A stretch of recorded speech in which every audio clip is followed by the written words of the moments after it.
my expectations were that we were going to talk about the innovation ecosystem and the future economy in Nigeria. So yes, my expectations have been met so far. There's a lot of investment, first from the public sector, a lot.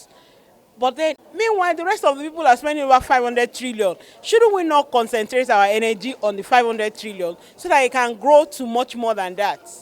So right now, the people are the government, if you ask me.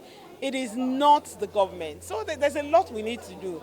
There's a lot we can do. And I hope that people will listen today and go away energized. People learn now with interest. So we have to make education interesting. We have to stop making education hard. We have to stop making education hard. We have to make people want to learn. And the only way they will want to learn is if you make it easy for them to learn. They will still do the work, but show them the value. Show them why they should learn. Show them something they are interested in. I have a son who is a programmer. He's always playing games. And one day he just said to me, he said, "Mommy, you're always listening to YouTube." I said, "Yes." He played me one YouTube video that showed me the value of the gaming market. Gaming industry globally is over 360 billion. Do you know how much film is? Film is just about 30-something billion, 38 billion. Music, 28 billion. So gaming trumps movies and films like 3 times. So I said to him, "Mama, play that game. I'll give you data." Play the game, because if you don't understand how the games work, you can't create your own. So I allow my son play games, and then when it's time for him to read, if I don't even have to ask him to read, because we have a trade-off, we have a negotiation that I will read when I have to read. But you see this game, allow me understand it, allow me play it, because that's the only way I can write programs and create games that other people would like to play. So teaching, knowledge, education it's different. The future of work is different. All these physics, chemistry, biology, calculus, social study, all those things, I don't want to say nonsense, but they are just good for literacy and thinking. Right? I mean, so for me now, when I'm teaching my students in class, they'll be like, "Ma, are you teaching us that you're playing?" I say, "Are you learning something?" They will say yes. As long as you're learning, I'm okay. Our curriculum is very rich. There is in the curriculum, whether in public or private schools, there's a subject called civics. It used to be called moral instruction. There are subjects in the curriculum that teach all these things. Respect, family units. The question is, after school, what happens? Are parents taking care of their children? Are adults taking care of the other adults around them? Sometimes I'm talking to people and somebody will come to me and say, "Helen." I say, "No, I'm not your mate. You call me Dr. Helen or you call me Miss Helen, because I'm much older than you. This is not America. This is Nigeria, where we don't call older people by their names.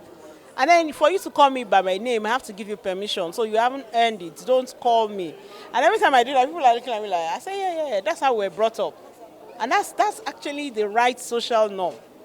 So soft skills are a function of the society. It's you and I. Do you allow people to talk to you anyhow? Do you watch people behaving badly and you allow them? You saw me when I wanted to speak. I said, "Please, can you people keep quiet? I would only speak in a quiet room because I'm a teacher."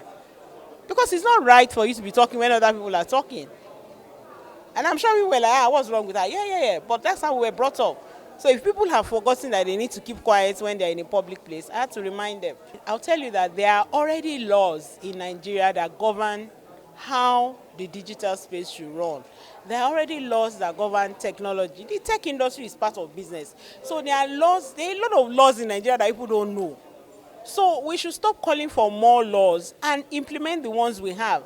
The laws that we should be amending are laws that adapt to new developments. Those are the kind of laws that we should be working on. So as far as regulations are concerned, Nigeria is even, for me, over-regulated. But there are parts of technology that needs to be regulated, things like artificial intelligence, things like cybersecurity, how to tighten the regulations to be more modern. But as far as laws are concerned, there are laws. People should go and read the Constitution.